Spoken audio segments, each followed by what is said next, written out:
بسم اللہ الرحمن الرحیم۔ مسائل کی مجلس میں پچھلی کئی مجالس سے بات چل رہی ہے امور خیر اور امور شر سے متعلق۔ ہماری زندگی میں بہت سارے کام ایسے ہیں جو ہمارے لیے باعث خیر ہیں، اور بہت سارے کام ایسے ہیں جو ہمارے لیے باعث شر یعنی نقصان ہے۔ کئی چیزیں آپ حضرات کے سامنے عرض ہوئی، آج بھی انہی امور میں سے چند اہم چیزوں کا بیان ہے۔ فرماتے ہیں کہ بحیثیت ایک مسلمان کے جناب رسول اللہ صلی اللہ علیہ وسلم نے منع فرما دیا سود کے معاملات پر، سودی لین دین کرنا، سود لینا یا سود دینا یا کسی بھی ذریعے سے سود کے معاملات میں معاون بننا، انسان معاون بن جائے، یہ سب چیزیں منع ہیں۔ اور حدیث پاک میں جناب رسول اللہ صلی اللہ علیہ وسلم نے سود لینے والے اور سود دینے والے دونوں پر لعنت فرمائی۔ تو بہت ہی قابل ترک گناہ ہے، اور آج چونکہ معاشرے میں اس میں ابتلا بہت زیادہ ہے، لوگ بہت زیادہ اس کے اندر مبتلا ہو جاتے ہیں، اور اس کی ایک بڑی بنیادی وجہ یہ ہے کہ حرص مال کا مرض بہت زیادہ ہے۔ یعنی آج ہر نوجوان، ہر ساتھی جب وہ کمائی کے لیے اٹھتا ہے تو اس کے ذہن میں یہ تصور ہے کہ بھئی کم از کم میرے پاس ہر مہینے لاکھوں روپے ہونے چاہیے،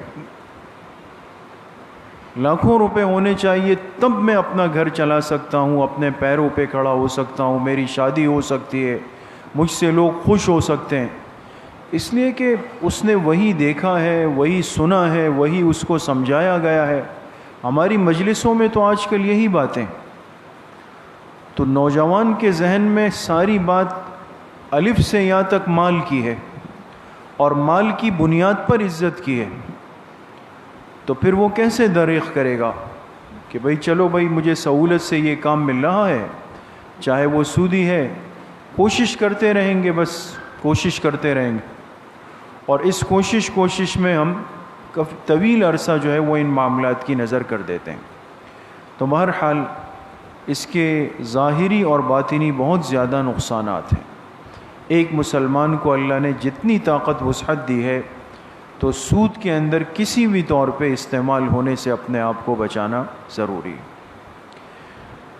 اسی طریقے سے فرماتے ہیں کہ ایک بہت بڑا گناہ یہ ہے کہ ایک مسلمان کسی کی زمین کو ناحق قبضہ کر لے، ناحق کسی کی مملوکہ زمین پر قبضہ کر لے، قابض ہو جائے۔ اس لیے کہ حدیث پاک میں فرمایا من اخذ شبرا من الارض، شبر کس کو کہتے ہیں؟ ایک بالشت کو۔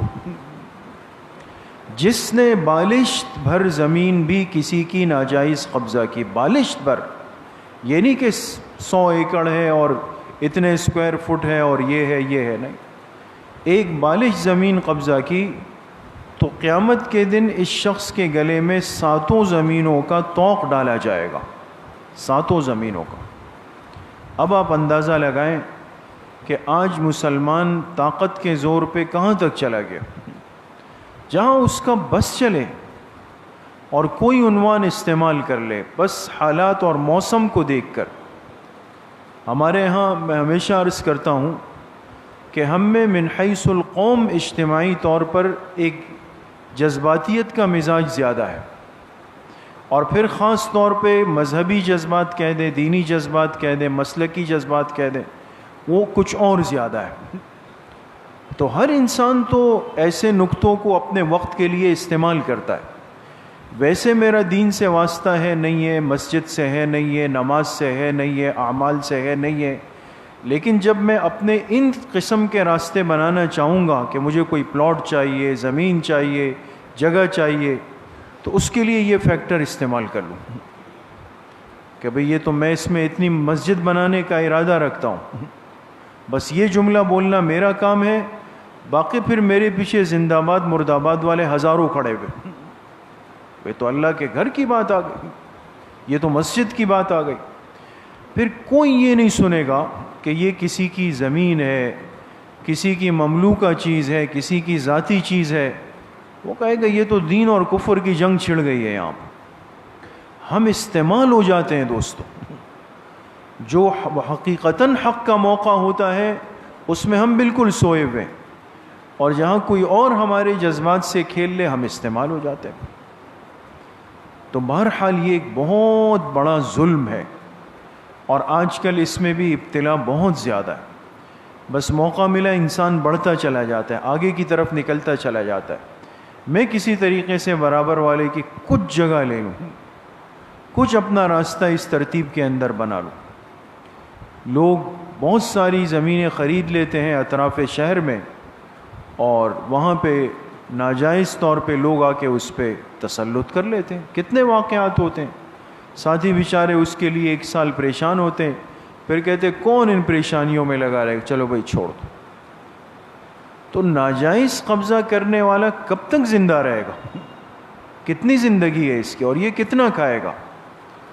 یہ تو 60-70 سال جی کر چلا جائے گا، بعد میں اس کے بیٹے آپس میں لڑیں گے. پہلے وہ اس زمین پر لڑیں گے، اور باقی اس پہ قبر میں کیا گزر رہی ہے اور آخرت میں کیا کچھ ہوگا پھر وہ تو الگ معاملہ. اس لیے میرے عزیزو دوستو بزرگوں، ہمیشہ معاملات میں انسان صاف رہے.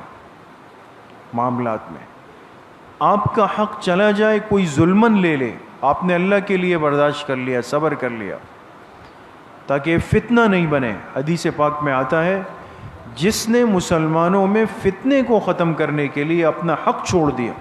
حق تھا لیکن میں کھڑا ہوں گا، لڑائی دنگا فساد انتشار ہوگا، کہا چلو ٹھیک ہے. تو اس قربانی دینے والے کی فضیلت کتنی بڑی ہے. فرمائے کہ آپ علیہ السلام نے کہ میں اس کو جنت کے بیچ میں محل کی ضمانت دیتا ہوں کہ اس نے قربانی دی.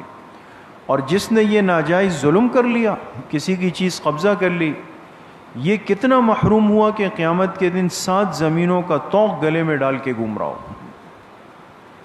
اس لیے آج یہ معاملات کی بے احتیاطی زیادہ ہو گئی ہے، اس میں بہت بڑی احتیاط کی ضرورت ہے.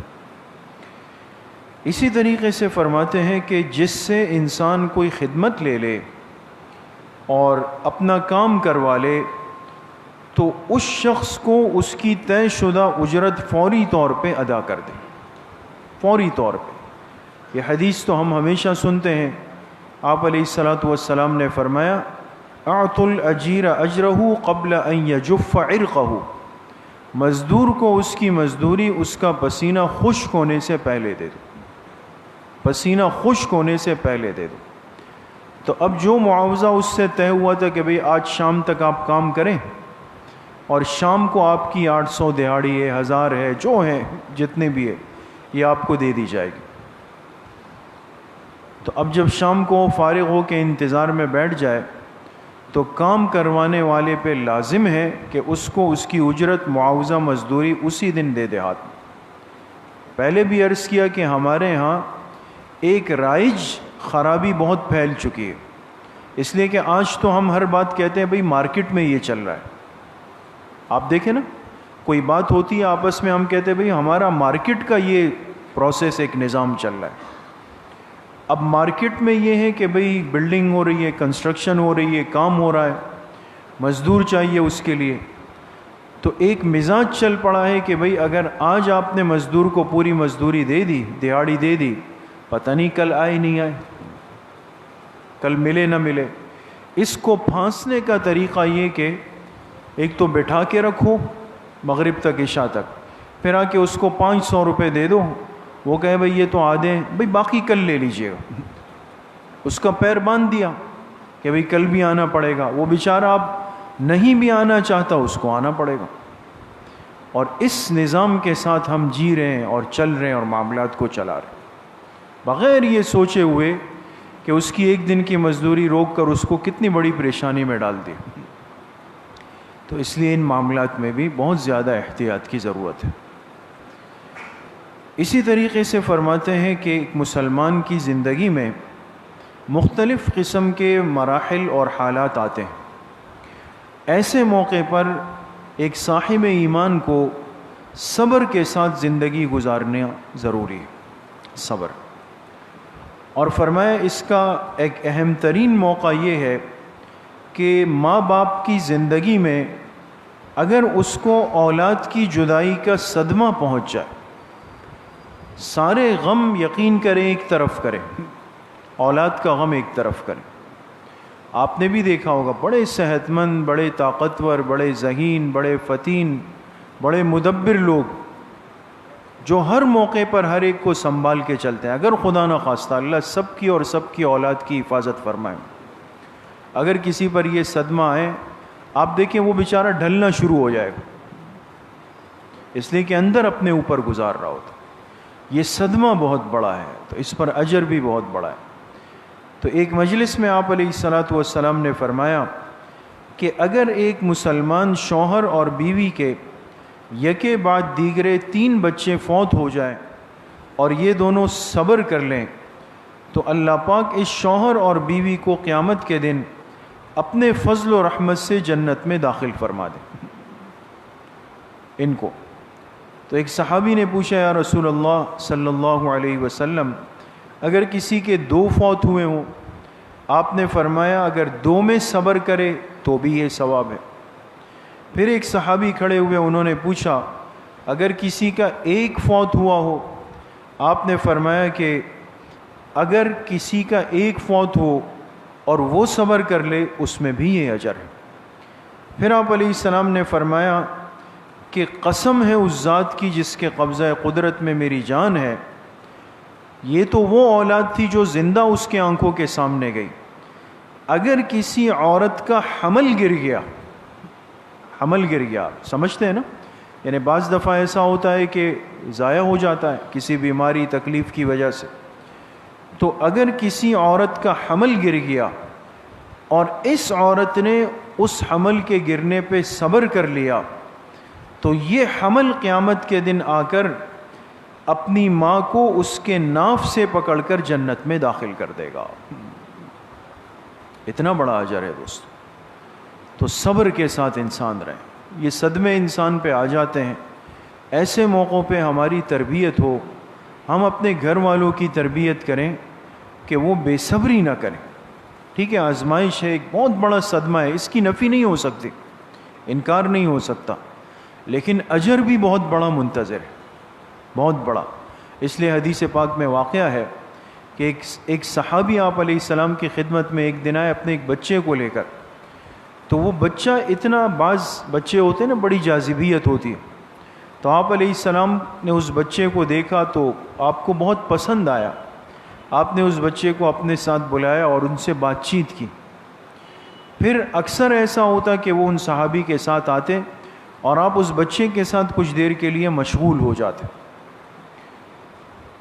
پھر ایک وقت ایسا آیا کہ وہ صحابی مجلس میں آنا ختم کر دیا انہوں نے.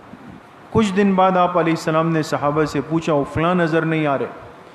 تو صحابہ نے فرمایا رسول اللہ آپ کے علم میں نہیں آیا کہ ان کے اس بچے کا اچانک انتقال ہو گیا، وہی بچہ جو آتا تھا. آپ نے فرمایا اچھا، وہ ملے تو اس کو کہنا کہ اللہ کے پیغمبر نے آپ کا پوچھا ہے. جب صحابہ نے ان سے کہا تو وہ تشریف لائے آپ علیہ السلام کی مجلس میں. تو آپ نے ان سے تعزیت کی، مسنون کلمات کہے. تو انہوں نے عرض کی کہ یا رسول اللہ صلی اللہ علیہ وسلم ہمیں بہت تکلیف ہوتی ہے، یعنی ہم شوہر بیوی کو اس بچے کی جدائی کی بڑی تکلیف ہوتی ہے، تو آپ ہماری تسلی کے لیے کوئی بات فرما سکتے ہیں؟ تو آپ نے فرمایا دیکھو تمہیں وہ بچہ کتنا محبوب تھا اور ہمیں کتنا یاد آتا ہے، لیکن کیا تمہیں یہ بات پسند نہیں کہ جب تم اور تمہاری بیوی یعنی اس بچے کے ماں باپ قیامت کے دن جب پہنچو تو تم اپنے اس بچے کو پاؤ کہ وہ جنت کے دروازے پر تمہارا انتظار کر رہا ہوگا اور تم دونوں کو ہاتھ سے پکڑ کے جنت میں لے جائے. کیا یہ پسند نہیں؟ صحابی نے فرمایا پسند ہے. فرماتے جب آپ علیہ السلام کے یہ کلمات سنے تو دل کو سکون مل گیا. سکون مل گیا۔ تو آج ایک بہت بڑا المیہ اور کمزوری ہماری یہ ہے، آپ خود بھی اس چیز کو محسوس کریں گے کہ اجتماعی طور پر آج ہم میں کسی کو تسلی دینے کے، تعزیت کرنے کے، مطمئن کرنے کے طریقہ بھی نہیں ہے ہمارے پاس۔ ایسا ہے نہیں ہے دوستو، کسی کی خوشی غمی میں جائیں گے تو یا تو بیٹھ جائیں گے، کچھ بھی نہیں، یا پھر ادھر ادھر کی آئیں بائیں شائیں ہیں، کوئی کام کی بات ہی نہیں ہو رہی۔ وہ بیچارہ اپنے جس غم اور صدمے میں وہ وہیں کا وہیں بیٹھا رہ جاتا۔ تو دین کی یہ باتیں آج اگر ہماری مجلسوں میں ہو، مذاکروں میں ہو، ہم اس کو سیکھ لیں، وہ دیکھیں ایک ماحول اور معاشرہ کتنا ایک صحیح سمت پہ چل پڑے گا۔ یہ حدیث اگر ہمیں یاد ہو تو بہرحال یہ چند امور تھے جو آپ حضرات کے سامنے ذکر ہوئے، اور مقصد صرف کیا ہے دوستو کہ یہ ساری باتیں مسنون طریقے ہماری زندگیوں میں آئے۔ باتیں اور بیان تو ہر ہفتے ہو رہے ہیں، لیکن ہمارا عمل بن جائے، عملی طور پہ نظر آئے، تو کوشش کریں گے انشاءاللہ۔ اللہ پاک صحیح عمل کی توفیق نصیب کرے۔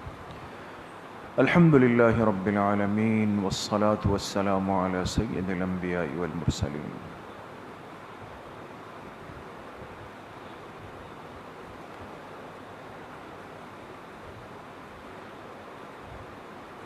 آج ایک بزرگ عالم دین حضرت مولانا احتشام الحق کلیانوی صاحب کا انتقال ہوا ہے۔ دعا فرمائے اللہ پاک حضرت کی مغفرت فرمائے، اللہ ان کے درجات کو بلند فرمائے۔ جتنے مرحومین مرحومات دنیا سے جا چکے ہیں اللہ پاک سب کی مغفرت فرمائے۔ وصلی اللہ وسلم علی نبینا محمد وآلہ وصحبہ اجمعین برحمتہ۔